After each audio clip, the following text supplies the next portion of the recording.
You wake up. For about 3 seconds, you're still there. You're in some kind of surreal world where you were flying over a city made of cheese, or running from your primary school teacher, who somehow also had the face of your dentist. And then, it's gone. Like someone hit delete. You grab your phone, you try to think back, and there's literally nothing. Just a vague emotional residue and the feeling that something important happened, but you have absolutely no idea what. And the craziest part? This happens every single night. Every single night. So today, we're going to answer the question that's been haunting humans for thousands of years. Why can't we remember our dreams? And more importantly, what is actually happening in your brain during those lost hours? Because spoiler alert, your brain isn't being lazy, it's doing something far more weird and intentional than you think. Let's start with the basics, because if you don't understand how dreams actually work, none of the rest of this makes sense. Every night, your sleep is divided into cycles. Each cycle lasts roughly 90 minutes and contains different stages. Light sleep, deep sleep, and then the stage we care about, REM sleep. REM stands for rapid eye movement, and yes, your eyes are literally moving around under your eyelids like you're watching a tennis match while fully unconscious, which is a little unsettling when you think about it. REM sleep is when the most vivid, emotionally intense, and cinematically insane dreams happen. During a full night of sleep, you'll go through 4 to 6 REM cycles. The first one lasts only about 10 minutes, but as the night progresses, REM periods get longer and longer. By your last cycle, just before you wake up, you could be in REM for up to an hour. So by the time your alarm goes off, you've theoretically been dreaming for a very long time. A feature-length film's worth of surreal content. Your brain has been running full Hollywood productions every night since you were born, and you remember almost none of it. So what's going on? Here's where things get interesting, and also slightly terrifying, depending on how you feel about your brain having its own agenda. The first thing you need to understand is that memory formation is not automatic. Just because something happens to you doesn't mean your brain files it away neatly for later retrieval. Memory is an active process that requires specific neurochemical conditions to work properly, and during REM sleep, those conditions are deliberately turned off. Specifically, we're talking about a neurochemical called norepinephrine, also known as noradrenaline. During the day, this stuff is flowing through your brain constantly. It's involved in attention, alertness, and crucially, the consolidation of memories. It helps your brain say, "This is important, keep it." But during REM sleep, norepinephrine production essentially flatlines. Your brain almost completely shuts it off, which means the encoding mechanism for memories, the thing that tells your brain to actually save what's happening, is basically disabled. Your brain is literally running a movie with no recording function. Why would evolution design it this way? That's actually a really good question, and scientists have a few fascinating theories. One of them is that REM sleep is actually a time for your brain to process emotions and memories from the day, but to do so, it needs to replay them without re-traumatizing you. By flooding your sleeping brain with emotion-heavy scenarios, while keeping the memory-forming chemicals turned off, your brain might be allowing you to emotionally experience things without actually creating new memories of them. Think about it like running a fire drill. The drill happens, you experience it, but you don't need to memorize every detail of the drill. You just need the underlying lesson to be absorbed. That's what your dreaming brain might be doing every single night, which, honestly, is kind of incredible, and also raises the question of who exactly decided that was a good system, because from a user experience standpoint, it's a bit frustrating. But wait, there's more, because norepinephrine isn't the only thing working against you. Let's talk about acetylcholine. During REM sleep, this neurochemical floods your brain at extremely high levels. Acetylcholine is associated with hallucination-like states, associative thinking, and the kind of bizarre, non-linear narrative logic that makes dreams feel like they were written by someone who had never heard of cause and effect. High acetylcholine, low norepinephrine, wild imagination, disabled memory. Your brain is essentially in the most creative state it ever reaches, and simultaneously the worst possible state for remembering anything about it. If your brain were a person, they would be the most fascinating, visionary, absolutely brilliant individual at the party, and also the one who has no idea how they got there, and can't remember any of the conversations they had. And there's another layer to this. Your hippocampus, the part of your brain most associated with forming new memories, is relatively quiet during certain phases of sleep. The prefrontal cortex, which handles logic, self-awareness, and the ability to think, "Hey, I should probably remember this," is also significantly less active during REM. So you have the memory-forming region underperforming, the rational overseer taking a break, and the creative chaos engine running at full power. It's the perfect storm for producing unforgettable experiences that are immediately forgotten.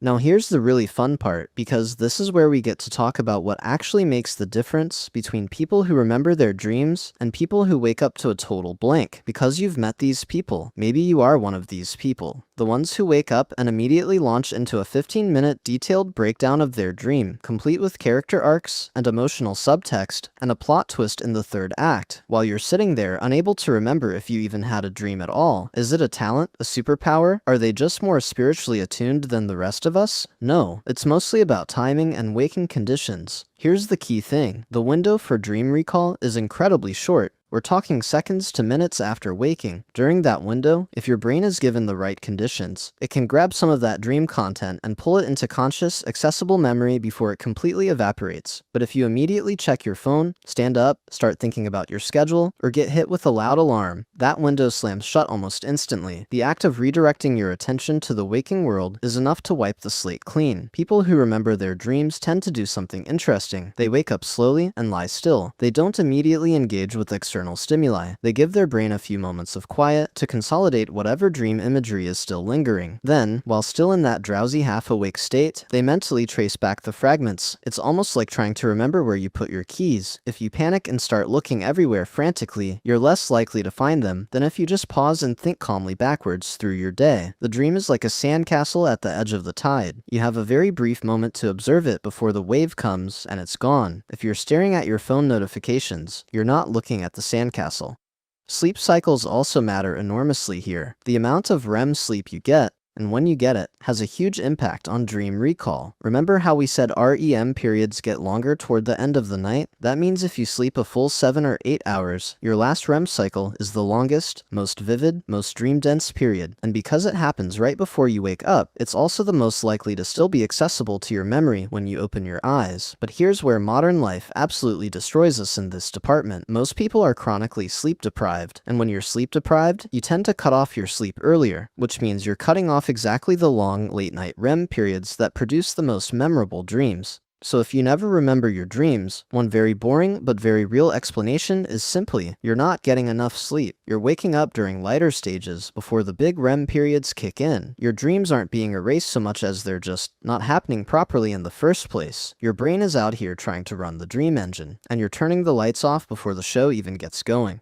Alcohol also plays a fascinating and destructive role in all of this. If you've ever had a few drinks before bed and noticed that you sleep really heavily, but wake up feeling like you didn't dream at all, that's because you didn't, not really. Alcohol suppresses REM sleep quite aggressively, particularly in the first half of the night. As the alcohol metabolizes through the night, there's often a REM rebound in the second half. But by that point, the timing is off, the quality is disrupted, and your brain is already dealing with the metabolic work of processing everything you drink. The result is sleep that feels deep, but is actually poor quality, with very little of the vivid dreaming that characterizes healthy REM sleep, which explains why "I never dream" is a statement you'll hear quite frequently from people who drink regularly before bed. Interestingly, when people stop drinking, they often go through a period of extremely vivid, intense, and sometimes disturbing dreams. This is REM rebound, the brain essentially catching up on all the REM sleep it was suppressed from getting. The dreams can be so intense and strange that it catches people off guard. Your brain had a lot of shows queued up, and suddenly it has the chance to broadcast them all at once.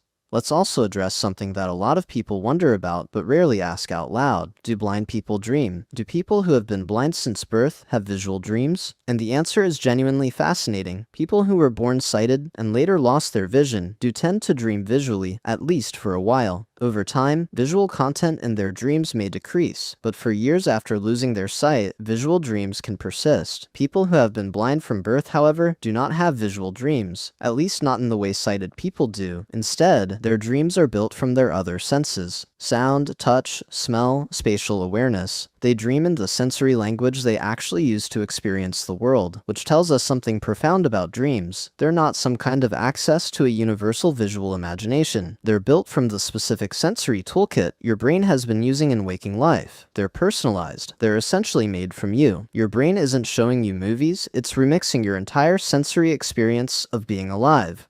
Now, can you actually train yourself to remember more dreams? Yes, with some significant caveats.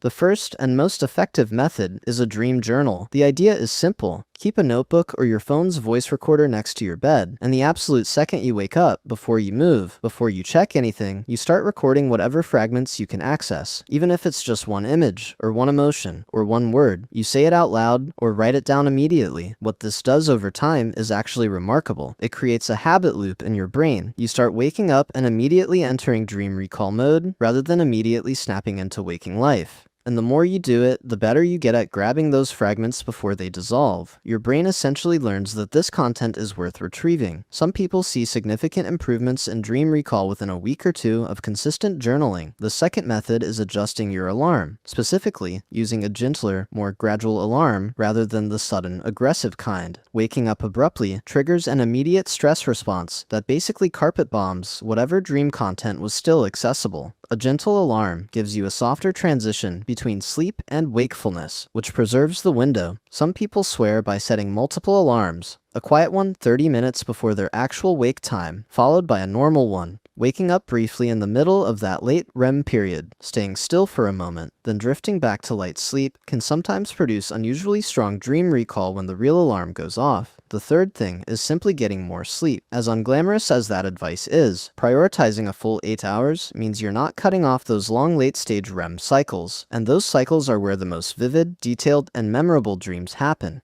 There's also something called lucid dreaming, which we'd be remiss not to mention, because it's essentially the extreme end of dream recall. Lucid dreaming is the state of being aware that you're dreaming while you're still asleep. And in this state, many people can actively control elements of the dream, influence the narrative, and remember the experience with unusual clarity upon waking. About 55% of people report having had at least one lucid dream in their lifetime. A smaller percentage, roughly 23%, experience them regularly. The neurological signature of lucid dreaming is fascinating. Brain scans of lucid dreamers show increased activation in the prefrontal cortex, exactly the region that's normally suppressed during REM sleep. The self-aware part of the brain wakes up while the body stays asleep. It's like the rational overseer we mentioned earlier sneaks back into the theater mid-show and starts going, "Wait, this is a dream." Techniques for inducing lucid dreams are a whole rabbit hole unto themselves, and we won't go fully down that hole today. But reality testing, mild technique, wild technique, these are real methods that real people use to deliberately increase lucid dreaming frequency with variable results, because the brain is not exactly cooperative with being told what to do.